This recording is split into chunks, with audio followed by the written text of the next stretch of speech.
La station de dépollution des eaux pluviales de Champigny-sur-Marne, appelée communément SDEP, permettra de collecter et de traiter les eaux pluviales avant de les rejeter en Marne pour améliorer sa qualité et y permettre la baignade.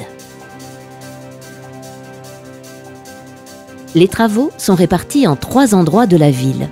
La station de dépollution, située rue de Verdun, et ses 2 prises d'eau, rue de la Plage et place du Marché. Ces 2 dernières permettent d'acheminer l'eau de pluie à la station. Le projet a fait l'objet d'un arrêté préfectoral d'autorisation au titre du Code de l'environnement qui fixe des prescriptions et des obligations en matière de préservation de la faune et de la flore et en matière d'inondation, car l'ouvrage est situé dans le lit majeur de la Marne. Ce chantier d'envergure se déroule en 4 étapes.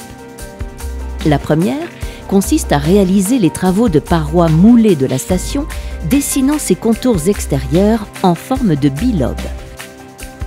Les parois moulées sont réalisées en construisant successivement 27 panneaux selon les séquences suivantes. Excavation du terrain à la benne hydraulique et remplacement de ce dernier par de la boue bentonitique évitant les éboulements. Mise en place de la cage d'armature. Remplacement de la boue bentonitique par du béton. Une fois l'ensemble des panneaux de parois réalisés, l'enceinte devient étanche et permet d'isoler l'ouvrage de la nappe phréatique et de servir de soutènement aux terrains avoisinants. Les poutres de couronnement et transversales sont alors réalisées. Les eaux emprisonnées dans l'enceinte sont alors pompées puis dépolluées avant rejet dans les réseaux d'assainissement du département. La même technique de parois moulées est utilisée pour les prises d'eau situées place du Marché et rue de la Plage. Afin d'assurer la continuité du service public départemental d'assainissement dans la rue de la Plage, un bypass est réalisé au préalable sur les collecteurs d'assainissement existants.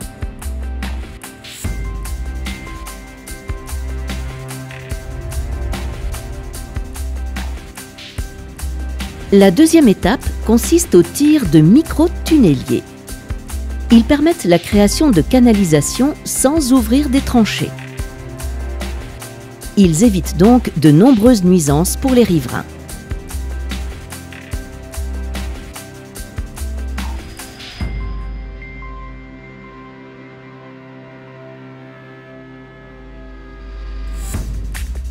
Le premier micro-tunnelier débute le creusement depuis la SDEP vers la place du Marché par un trajet de 600 mètres de long. Depuis la rue de la Plage, 3 tirs sont réalisés sur une distance de 65 mètres en passant sous les voies SNCF pour rejoindre la SDEP. Les voies ferroviaires font l'objet d'une surveillance particulière en temps réel pendant toute la durée des travaux. Enfin, le dernier tir, sur 150 mètres, le long de la rue de la Plage, relie la nouvelle prise d'eau à la station anti-crue existante au bord de la Marne.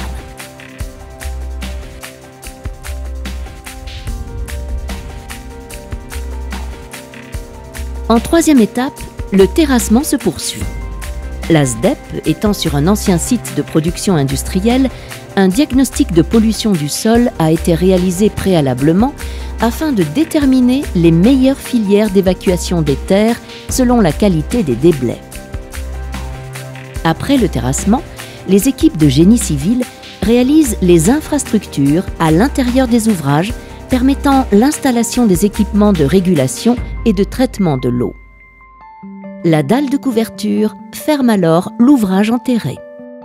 Enfin, un bâtiment de 840 mètres carrés est réalisé pour la maintenance des différents équipements de la SDEP. La dernière étape permet de compléter la mise en place des équipements de dépollution des eaux pluviales.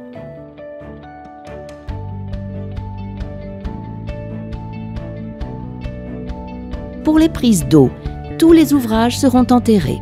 Seules des trappes permettront l'accès aux équipements jour et nuit. Découvrons maintenant le cheminement de l'eau. Des vannes régulent l'arrivée des eaux pluviales depuis les 2 prises d'eau. L'eau de pluie effectue un premier passage par des dégrilleurs appelés dégrilleurs grossiers, qui permettent la rétention et l'évacuation des gros déchets solides. Le débit maximum du traitement est de 700 litres par seconde. En cas de débit supérieur, l'eau est stockée dans le lobe de stockage, puis pompée à débit contrôlé vers le traitement dès que possible. L'eau traverse ensuite les dégrilleurs fins, puis les décanteurs lamellaires, pour la débarrasser des sables et boues appelés matière en suspension.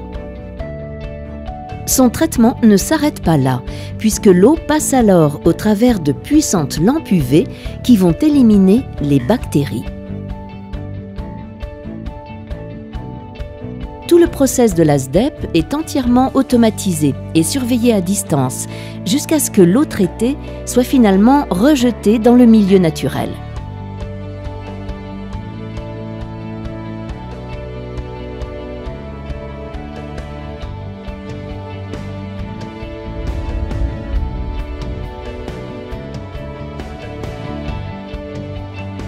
À la suite de chaque événement pluvieux, le fond du bassin est recouvert de boue. Des réservoirs d'eau remplis d'eau claire, appelés augées, basculent de manière automatique lorsqu'ils sont pleins. Ils provoquent ainsi des vagues successives sur chaque piste et permettent de nettoyer le radier du bassin. Ces eaux résiduelles alimentent les classificateurs destinés à séparer l'eau et les sables de taille supérieure à 200 microns. Les sables sont envoyés en centre de traitement, tandis que les eaux sont dirigées vers le réseau d'eau usée du département. Et voilà, l'eau traitée est rejetée en Marne. Cette action favorisera la biodiversité et le retour à la baignade. Tout sera mis en place pour les prochains Jeux olympiques et paralympiques à Paris en 2024.